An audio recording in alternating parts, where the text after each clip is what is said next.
아멘. 할렐루야. 네, 수요밤 나오신 여러분들을 주의 이름으로 축복합니다. 우리 옆 사람 인사합시다. 반갑습니다. 인사합시다.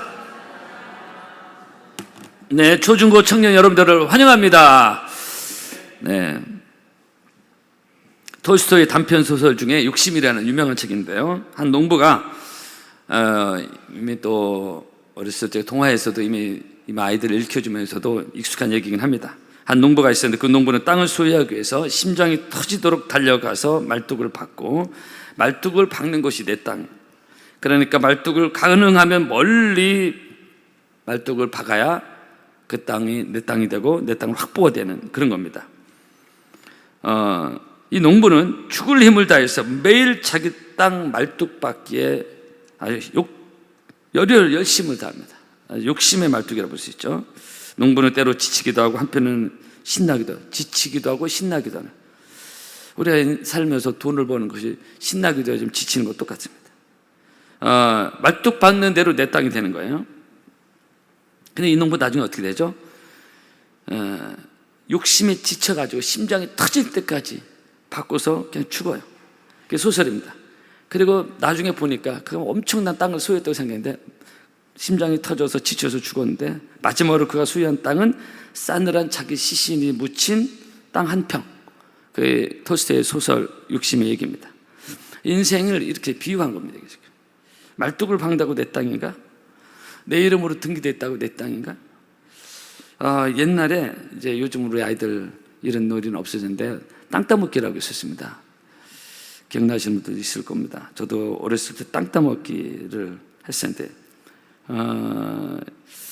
집에 놀 만한 것이 없고, 그래서 제가 이제 집에서 놀 만한 그다음 장난감 같은 게 없으니까, 70년대니까 장난감 놀 게 베개밖에 없어요. 제가 볼 땐 대부분 조금 노는 문화가 좀 다를지 모르겠지만 비슷할 수 있다고 생각하는데요, 베개가 유일한 놀잇감이었어요. 베개가 장난감도 되고, 그리고 베개로 수년을 이 베개 자동차로 운전을 했었는데, 제가 이제 운전을 지금 꽤 사고 없이 잘하는 것은 그때 운전을 한 덕도 있고, 그리고 베개 가지고 싸움을 했어요. 장난 싸움하는 거죠. 동생들과 베개로 서로 얼굴을 때리고, 이게 일명 베개 전투인데요. 그러다 밤에는 그 베개를 자고 자는 건데, 어쨌든 이 집에 놀거리가 없으니까 장난감 무조건 틈만 나면 밖에 나가서 노는 문화가 그때 많이 있었어요. 저녁마다 아이들이 막 또 학교 방과 후에는 다 동네 와서 아이들이 놀고 그랬던 데가 있었습니다. 지금은 다 방에 틀어박고 애들도 별로 없지만, 그 중에 땅 따먹기가 있었다는 것입니다. 이 차가운 겨울바람 속에서도 조금이라도 더 넓은 땅을 차지하기 위해서 손이 부릅뜨도록 열심히 손을 벌려가면서, 제가 참 땅 따먹기를 잘해가지고요, 저는 그 당시 파남동 땅부자로 유명했었는데, 그러다가 땅 따먹기 열심히 하다가 해가 뉘엿뉘엿 돼서 어두워지면은 그냥 집에서 엄마가 부르는 소리 들리면 집에 들어가야 돼요. 땅 따먹기 한 그 선, 내 땅이라고 얘기했던 그 선, 그게 어두워지면 아무것도 보이지 않습니다. 그리고 집에 들어가면 그날로 끝이에요. 다음날 그 땅이 내 땅, 그런 거 없습니다. 아이들 놀 동안에 잠깐 내 땅이냐 네 땅이냐 누가 땅 많이 터먹는 것이 어두워지고 집에 들어가면 끝나는 것입니다. 땅 따먹기로 따먹은 그 모든 땅을 그냥 공터로 남겨둔 채 집으로 돌아온 것입니다. 그날 밤 또 생각하는 거예요. 내일은 또 얼마나 내 땅을 차지할 수 있을까? 그런 생각합니다. 땅을 내 손으로 그었다고 내 땅인가? 아니죠. 근데 이것이 꼭 땅 따먹기만 해당됩니까? 인생이 지혜로울 것 같은데 참 어리석습니다. 이 초반에 이 톨스토이가 얘기한 이 욕심 많은 농부 얘기가 이게 너의 얘기입니까? 인생을 그렇게 비유한 겁니다. 그냥 막 자기 땅이죠. 자기 건 줄 알아. 그 하루 동안에 땅 따먹을 내 땅이라고 생각하는 것처럼 인생 금방인데 이게 자기 거로 생각하는, 욕심의 끝이 없어요. 그래서 이런 인생에 대해서 성경이 너무나 많은 곳에서, 특별히 디모데전서 6장에 우리가 세상에 아무것도 가지고 온 것이 없음에 아무것도 가지고 가지 못하리니 우리가 먹을 것과 입을 것이 있으니 족한 줄 알까, 이런 비움에 대한, 욕심을 내려놔야 될 인생에 대해서 성경은 거듭거듭 우리에게 말씀하고 있습니다. 왜냐면 이런 말씀을 쓰면 우리는 그냥 계속 그게 인생이 삶인 줄 알고. 프랑스의 태양왕으로 불렸던 루이 14세, 유명한 사람이죠. 죽으면서 이런 얘기 했습니다. 내가 너무 많은 궁전을 지었고 너무 많은 전쟁을 벌였다. 너무 많은 궁전을 지었고 전쟁부터 많은 땅을 확보하고 막 유럽을 정복하고 뭐 이런 거 정신없이 인생 금방 60씩 가는데 한마디로 내가 너무 욕심 부렸다라는 그런 후회스러운 그런 그의 삶을 고백한 얘기가 있습니다. 미국의 유명한 코미디언 중에 조지 번이라는 사람입니다. 그가 이런 농담을 했습니다. 하나님 모든 것을 다 창조하시고 그렇게 모든 것이 부족함이 없는 부유한 상태에서 왜 아담과 하와에게 옷을 지어주지 않았을까? 이분은 그렇게 생각을 한 거예요. 왜 옷을 지어주지 않았을까? 너무 풍족하고 하나님 다 하실 수 있는데 멋진 옷 좀 입혀주시지 왜 그냥 그 부유한 에덴 동산에서 옷을 안 지어주셨을까? 그 이유인즉 그냥 이 사람이 푸른 겁니다. 물론 이게 하나님 뜻과 뭐 그런 거 떠나서 이유인즉 인생에게 욕심 많은 인생을 이렇게 비유한 거예요. 인생에게 옷을 지어주면 주머니를 달아달라고 얘기할 것이고 그 주머니를 달아주면 거기에 현찰을 넣어달라고 징징거릴 것이고 요즘 물론 카드 쓰지만 그러니까 이런 욕심이 내재된 그 인생에 대해서 비유한 게 참 많습니다. 본문은 압살롬의 욕심 그리고 반역에 대한 유명한 얘기인데요. 다윗의 아들 압살롬, 인물이 수려하고 천재적인 두뇌가 있었고 호골다운 배짱도 있었고 그리고 뛰어난 지략가가 있어요. 오늘 유심히 보신 분도 있겠지만 이 압살롬 머리를 쓰지 않습니까? 머리를 써요. 사람을 끄는 놀라운 카리스마가 있었던 사람이 압살롬입니다. 그것이 뭐 나쁜 거냐 좋은 건 아닌데 이거 잘못 쓰면 문제가 되는 건데 사람을 끄는 독특한 매력과 그게 있었어요. 외모라든가 머리라든가 정치라든가 지략이 있었다. 이 압살롬은 그런 사람이었어요. 근데 그걸 나쁘게 쓴 겁니다. 이게 지금 오늘 본문에. 그래서 어떻게 나쁘게 썼어요? 아버지 다윗을 모반하는 자기 아버지를 모반하는 반역을 이끄는 이거 써먹습니다. 사람들이 따라 사람들이 자기를 좋아해요. 그걸 세력화하는 것입니다. 하나님의 뜻과 반한 그런 짓을 압살롬이 합니다. 그래서 압살롬의 반역은 유명한 것이고 이 압살롬의 반역 때 잠깐 다윗 궁을 떠나야 되는 그런 처참한 지경도 잠깐 경험했지만 여러분 이 압살롬은 왕권에 욕심이 있었습니다. 그 욕심이 이렇게 이 사람을 이렇게 만든 것입니다. 오늘 1절은 자기를 위하여 병과 말들을 준비하고 호위병 50명을 그 앞에 세우고 준비를 하는 것입니다. 왕권 탈출해서 아버지의 왕권인데 이것은 압살롬의 탐욕이었습니다. 그리고 6절에 사람의 마음을 도적질하기 시작합니다. 다윗 왕에게 가야 될 영적 질서, 기본적 인생 그 삶의 질서에서 이 다윗 왕 아버지에게 가야 될 백성들의 마음을 압살롬의 중간에 도적질하고 있는 것입니다. 그래서 오늘 그런 말씀이 1절부터 6절에서 나오고 있습니다. 오늘 6절은 이스라엘 무리중에 왕께 재판을 청하러 오는 자들이 다 압살롬의 행함이 이와 같아서 이스라엘 사람의 마음을 압살롬에 훔쳤다 이렇게 말해요. 마음을 훔쳐간 사람이 압살롬입니다. 그래서 이 사람이 잘 된다요? 뭐 나중에 보겠지만 결국 잘 되지 않았습니다. 쉽게 보면 도적질하지 말라고 했는데 이게 꼭 돈만 도적질하는 것이 아니라 물건만 도적질하는 것이 아니라 사람의 마음을 도적질하는 것도 도적질이죠. 그죠? 압살롬이 도적질한 겁니다. 여러분 하나님이 도적질하는 자 축복하시겠습니까? 잠깐은 뭔가 얻은 것 같지만은 그게 되겠어요? 하나님 도적질하는 자 형통함을 주겠습니까? 그래서 이 압살롬의 이 반역은 잠깐 뭔가 사람 마음 얻어도 된 것 같았는데 사람 자기를 따르니까 세력화됐고 왕권 잠깐 탈취했어요. 근데 결국은 압살롬 반역은 급속 빠르게 실패하고요. 18장에서 나중에 보게 되겠지만 실패하고 압살롬은 죽습니다. 여러분 야고보 1장에 보면 욕심이 잉태한 즉 죄를 낳고 죄가 장사하면서 사망을 낳는다는데 여러분 이 말씀은 다 진리고요. 왕권에는 욕심 어떤 것에 대해 비전이 아니라 욕심이 자꾸 잉태하면 결국은 영적으로나 자기 존재론적으로 문제가 되고 죽는다는 것입니다. 왕권에 대한 욕심, 압살롬, 욕심이 이렇게 만든 것이고 그리고 사람의 마음을 사려는 욕심, 사람의 마음을 도적질해서 자기 배를 채운 이 압살롬, 이 욕심이 결국은 압살롬의 인생을 파장으로 만들어 버렸습니다. 오늘 수요일밤 나오신 사랑하는 성도 여러분, 욕심은 모든 종류의 욕심도 좋지 않습니다. 어떤 종류, 사람의 마음을 도적질하는 욕심, 돈에 대한 욕심, 권력에 대한 욕심, 이 욕심은 그 사람을 결국은 파멸로 이끄는 것입니다. 성경 말씀 그대로 돼요. 욕심이 잉태한 적 결국 사망을 이룬다고 했잖아요. 그렇게 돼요.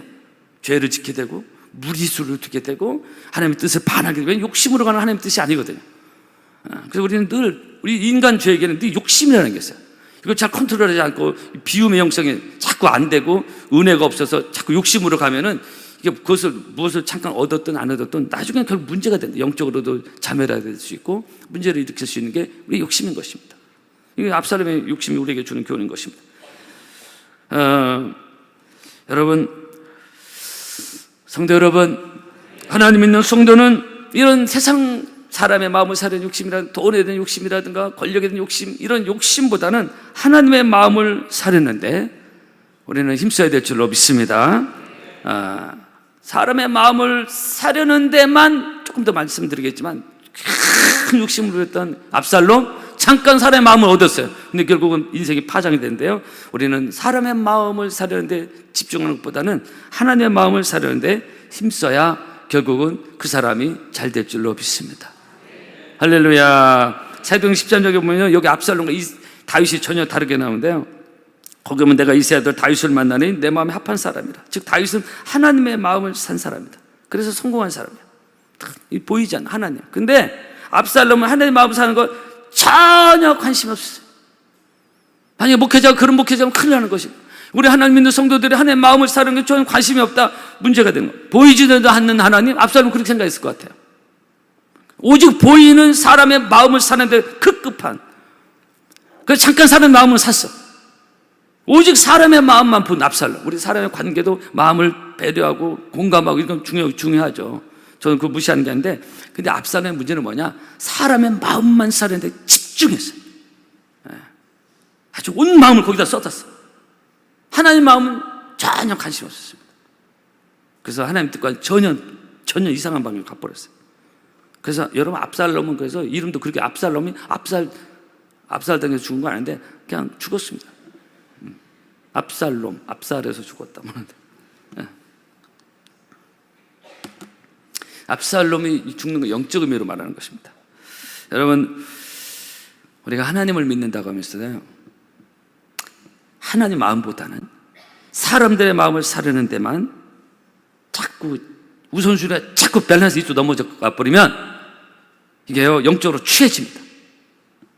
사람의 마음 무시하고 무관심하고 공감도 못하고 이것도 문제지만은 너무 이쪽으로 기울어져 가지고요, 오로지 막 사람 케어하고 막 여기에만 집중해 버리면 하나님의 마음은 별로 하지 않고, 이게 밸런스 이쪽으로 기울어지면 문제가 된다.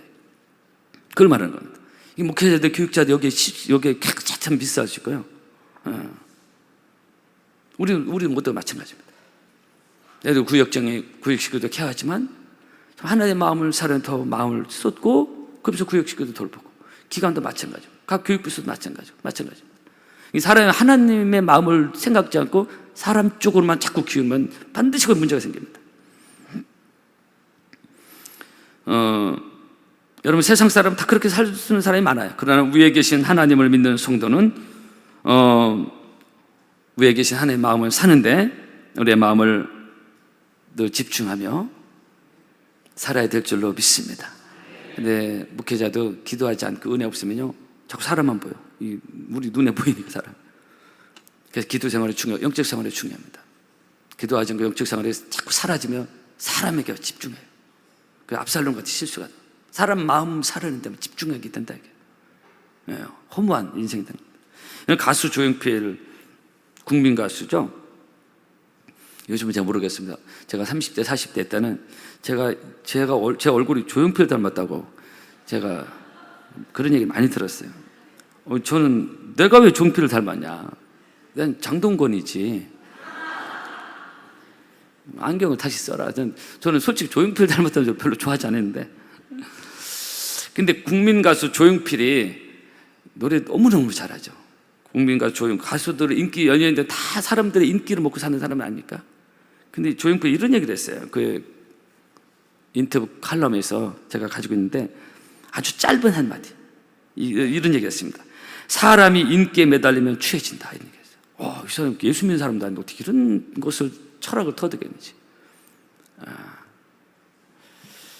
조수미 세계적인 가수도 나는 노래하기 전에 마음을 깨끗하게 한다, 뭐 그런 얘기를 해요.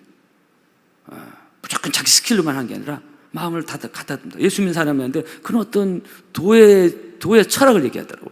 조용필도 그런 얘기예요. 이런 뛰어난 가수도 뭔가 또 생각하는 철학이 다르구나. 무조건 뭐 스킬로 노래 잘하는 거 하는 게 아니라 이런 철학이 있는 거예요. 안 믿는 사람도 이 정도인데요, 여러분. 사람이 인기에 매달리면 추해진다. 물론 이거 쉽지 않습니다. 사람의 인기, 사람의 마음을 비운다, 사람들의 마음을 비운다, 쉬운 건 아니에요. 우리가 같이 관계를 하고 살기 때문에. 그러나 하나님 믿는 성도는 좀 차원이 다르기 때문에 이것도 지속적으로 비우는 훈련이 필요한데요. 그래서 은혜 생활이 필요하고 기도 생활이 필요한 것입니다. 이게 빠지면 나도 모르게 그렇게 가는 것입니다. 그거 비워야, 그 사람들에 대한 집착과 이걸 비워야 그 비운 자리에 하나님으로 채워지는 것입니다. 할렐루야. 사람의 마음을 비운 자리에서 하나님의 마음이 채워지는 것입니다. 하나님으로 채워져야 하나님의 뜻을 알게 되고, 하나님의 마음으로 채워져야 평안함이 있는 것이고, 조급하지 않냐고 불안해하지 않습니다. 저 사람이 나를 저렇게 하지? 여기에 너무 신경 쓰지 않아요. 근데 너무 이쪽으로 가면은 하나하나가 신경 쓰여요. 스트레스 된 겁니다. 여러분, 오늘 본문의 압살롬이 오로지 사람들의 마음을 도적질했어요. 근데 이 사람들의 마음과 인기라는 것은 웃기는 거 아닙니까? 언제든지 무너지죠. 사상도가 대통령들의 지지율이라는 게 얼마나 우습습니까? 사람들이 뭐 좋아한다 지지한다고 얼마나 우습냐 이게. 하루아침에 다 그냥 추락할 수 있잖아요. 저는 연예계 쪽에는 잘 모르는데 한때 그 인기 배우 중에 정준이라는 사람이 있었다고 합니다. 크리스찬이에요. 감동을 주는 얘기가 있는데, 인기 배우 정준이 드라마 촬영 때문에 주의를 지키기 어렵게 됐어요. 드라마 촬영의 주의를 뭐 거의 주일 송수를 할 수 없잖아요. 이거는 상처를 할 수 있잖아요. 막 정신을 찍어야 되잖아요. 그래서 인기 배우 정준도 어쩔 수 없이 주일날 드라마 촬영하게 됐습니다. 이때 그 엄마가 방송에 직접 전화했습니다. 방송국장에게. 정준 엄마니까 이제 받고 통화가 된 거예요. 이 엄마가 한 얘기, 유명한 얘기 있습니다. 이 정준의 간증이 나오는데요. 그 방송국장에 엄마가 한 말이, 내 아들 사람들의 인기 없어도 좋으니 내 아들 돌려달라. 내 아들 주일날 하나님께 가야 된다. 사람들의 인기보다 하나님이 더 중요하다. 인생이 하나님 없이 이렇게 높이 올라가면 추락하게 될 거예요. 기도 없이 올라가는 건 하루아침에 추락합니다. 그래서 강력하게 얘기하니까 감독이 보내줬어요, 정준. 그런 말이 있습니다. 사람들의 인기는 식혜의 밥풀과 같다. 우리 교회에 가끔 종종 우리 총준성 회장님께서 식혜를 이렇게 주시는데, 이 식혜의 밥풀과 같다. 이게 무슨, 언제 가라앉을지, 반드시 가라앉는데 언제 가라앉을지 모른다. 식혜와 같다는 그 표현은 참 기가 막히다는 얘기 들었습니다. 그러나 하나님의 마음은 그렇게 가라앉지 않습니다. 하나님의 마음은 식혜처럼 그렇게 가라앉지 않아요. 그래서 사람의 마음보다 하나님의 마음을 산 다윗의 인생이 가라앉지 않았어요. 여러분, 하나님의 마음을 사면 인생이 가라앉지 않습니다. 근데 사람의 마음만 산 사람 순간에 추락합니다. 압살롬도 그랬어요. 남들이 볼 때는 다윗의 인생이 가라앉을 듯 보였어요. 사울에게 쫓겨다니고 막 그냥 인생이 좀 다 간 것 같았어요. 가라앉은 인생처럼 보였어요. 그러나 오늘 본문에도 압살롬의 반역, 왕궁을 떠난 피난 다 끝난 것처럼 보여요. 그러나 다윗의 인생은 그렇게 남들이 생각하는 것처럼 식혜의 밥풀처럼 가라앉는 인생이 안 됐어요. 다시 복귀하고 가장 위대한 왕이 다윗이 되지 않습니까? 로마서 11장입니다. 누가 주의 마음을 알았느냐? 우리가 사람의 마음을 알려는 데만 너무 몰두하지 않는지 우리는 기억하면서, 하나님의 마음보다는 누가 주의 마음을 알았느냐는 로마서 11장 말씀인데요. 성도는 하나님의 마음을 알아갈 때 영적인 아름다움이 있는 줄로 믿습니다. 그것이 언으면서 거룩이요 깨끗함인 것입니다. 세상 사람들 모두가 다 사람들의 마음에 사는데 관심이 너무 많습니다. 사람들의 여론, 특히 이 시대 여론, 인기, 어떤 평가, 사람들의 비교, 머리가 아플 정도입니다. 여기 함몰되어 있어요. 우리가 지금 이 세상이 너무 그렇게 가고 있습니다. 그러나 우리 하나님을 믿는 성도는 땅에 있는 사람보다 보이지 않는 위에 계신 하나님의 마음, 위를 바라보는 신앙, 우리의 마음을 하나님께 올려드리고, 그래서 하나님 마음과 나의 마음이 소통이 되어지는 그런 거룩한 우리의 심령이 되기를 주의 이름으로 축복합니다. 그래서 땅에 있는 사람의 마음보다 위에 계신 하나님의 마음에 더 늘 우선순위를 둬야 돼요. 그래서 우리의 치열한 영적 싸움이 필요합니다. 기도하지 않으면 이 마음을 갖기가 쉽지 않아요. 그래도 저도 그래 밤마다 아무리 바빠도 하나님께 기도하고, 어제도 밤 11시 반 12시 가까이 와서 기도하고. 왜냐면 그 마음, 하나님께 기도하지 않으면 마음이 나도 모르게 갈 수 있어요. 얼마든지. 육을 입고 있는 사람은 누구나 다 그런 한계가 있습니다. 누구 하나 예외가 없습니다. 그래서 우리가 하나님 마음에 우리의 마음을 집중할 때 다윗처럼 무너지지 않는 우리의 삶을 살아갈 줄로 믿습니다. 여러분, 어떻게 하나님의 마음을 알 수 있을까? 조금 전에 말씀드린 대로 우리는 특별히 기도를 통해서 하나님의 마음을 알 수가 있습니다.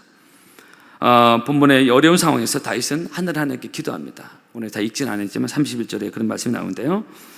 그래서 백성들의 마음을 도적질해간 압살롬을 대항해서 자기도 똑같이 백성들의 마음을 사려고 이렇게 한 게 아니라, 혈과 육으로 대항한 게 아니라 하늘의 하나님께 기도하며, 그리고 하나님의 마음을 사는 다윗의 기도를 우리가 알 수 있습니다. 이것이 다윗이 사는 승리의 비결이었는데, 여러분, 이 시대 가운데, 우리가는 어지러운 시대 가운데 하나님의 마음을 사려는데 우리의 마음을 집중함으로 여러분의 마음이 평강이 있기를 바라고요, 기쁨이 있기를 바라고, 무엇보다도 하나님과 늘 소통이 되어지는, 영적으로 깨어있는 복된 수요일밤 나오신 여러분들이 되기를 주의 이름으로 축복합니다.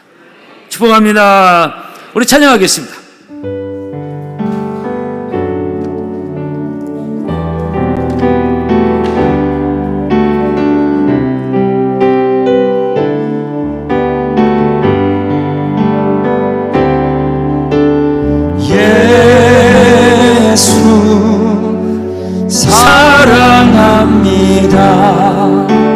사랑합니다. 온 마음